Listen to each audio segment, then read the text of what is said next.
Somebody told me that they saw a deer on the way to work the other day. I just asked how they knew the deer was on its way to work.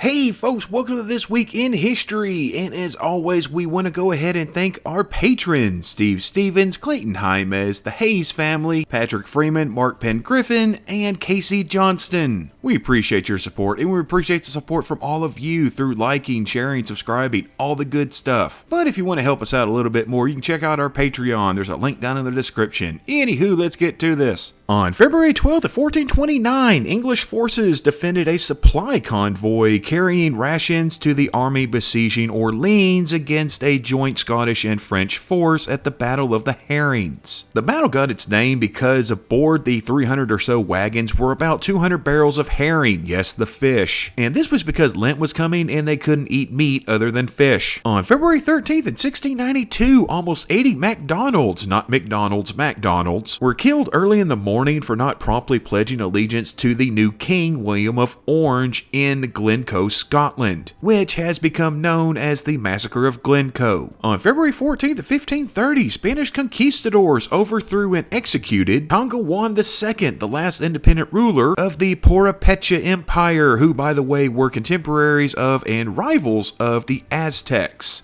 And yeah, the Aztecs had already fallen by that point. Also, it's Valentine's Day, so happy Valentine's Day. On February 15th of 1764, St. Louis was established by French fur traders along the Mississippi River in what was then New France. But then France lost the territory that same year to Spain at the end of the 7 Years' War, and Spain then gave the territory back to France in 1800 before France sold it to the United States 3 years later. On February 16th of 1796, Colombo fell to the British, completing their invasion of Ceylon, which nowadays we call Sri Lanka. On February 17th in 1676, while en route back to Europe, 16 members of Pascual de Iriart's expedition to Patagonia were lost at Evangelistas Islet at the western end of the Strait of Magellan while trying to set up a metal plaque declaring the island property of the King of Spain. On February 18th in 1637, off the coast of Cornwall, England, a Spanish fleet intercepted an important Anglo-Dutch merchant convoy of 44 vessels escorted by 6 warships, destroying or capturing 20 of them during the 80 Years' War. See, we started with a resupply victory and we ended up with a resupply loss. And that's just gonna about do it for this week, but we'll see you back here next week. Same squirrel time, same squirrel channel. Be happy, be healthy, and y'all come back now, you hear?